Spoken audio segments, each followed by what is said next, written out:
more and more we're seeing machine learning as a part of everyday things in your car, in your cameras, in your doorbell. We wanted to build something to showcase the technologies and the power of Android things. And so we decided to build a garden that can kind of react and interact with the user. Android Things is a way to experiment with machine learning in devices and do it very rapidly. We were brainstorming about how flowers could become responsive to people.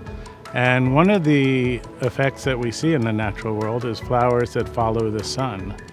So we had this idea that the flowers could follow people.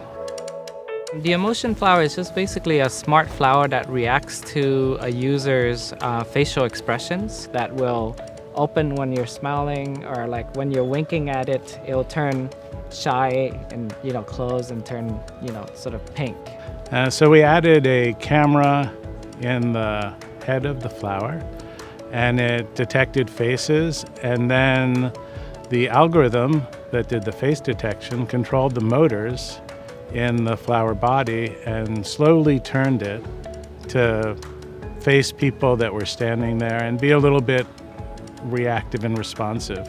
We wanted to just engage people with something that was aesthetically pleasing, beautiful. And so we had a lot of flowers that had lights, leaves built around them. These were active and interactive, and people could stand in front of them. So we had another section where we showed the Android Things processor and the motors and the cables and the spine and the vertebrae of this flower. And we even let them control the flower using game controllers. We also use stuff you can get from the hardware store, like copper piping for the stem. And really it's a matter of like how we put them all together to make it sort of look like this flower that's not something you'd see in nature, but also convey the idea that it is a flower. There's a spine that runs up the center of the Continuum robot. And we finally found something called a flex cable that was available for a weed whacker. And we were able to build the spines which hold the vertebrae on. Spines were printed plastic. And then we had to figure out how to write the software to control this robot. And so we went back to 7th grade trigonometry to figure out, how much to move the wire caused how much to move the Continuum robot.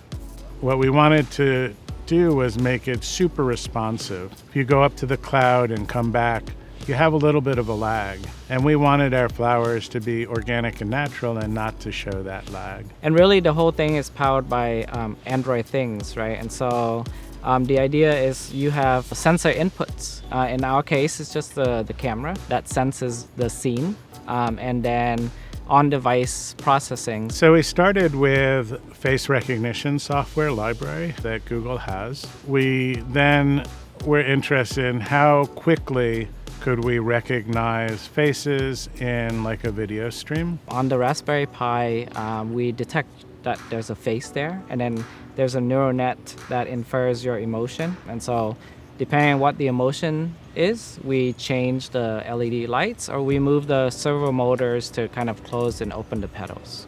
The platforms that we have running, the hardware that we have running the Android Things system is quite capable. It has a multi-core processor, and it can really be responsive to changes in a video stream. Anyone has any inkling to tinker or to sort of do these DIY hobby type projects, you should just go and give it a try. I think you'll be surprised at like how quickly you can build sort of fun, wacky, interesting gadgets, and then maybe hopefully you'll do something useful.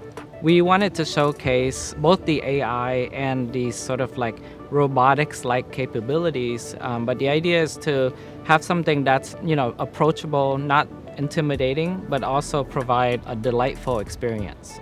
And so we thought about trying to sort of scale down the complexity, both physically and also in the software, to make it into sort of a project that we can open source. There's a Hackster.io page, sort of describe the entire process in very fine details of how to solder LEDs and things like that.